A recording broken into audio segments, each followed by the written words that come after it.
Здравейте, приятели! Днес ще отворим един квиз от Боровинка, като вчера с моята приятелка Цвета. Цвета отвори един квиз от Боровинка, а пък аз отворих един квиз от Драконов плот. Като сега се разменяме, само че Цвета не е в видеото днес. Така, като днеска ми се пада да отворя Боровинката. И сега започвам да отварям. Малко трудно излажно, това сета. Така, като започвам да отварям куиса си, но капачките понякога малко се режат и ще се наложи да използваме клещи. Така, започвам да го отваряме.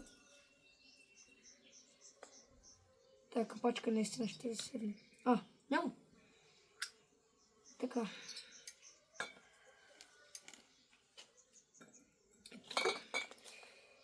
Така, да видим моето по-хубаво космече от вчера. Усмихни някого.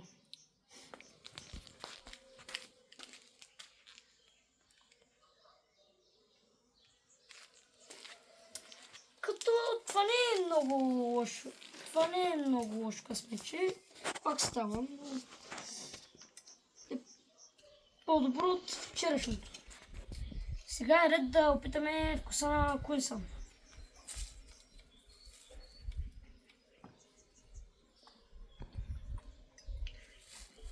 Честно казано, Боровинката според мен повече ми харесва от Драконовия плот.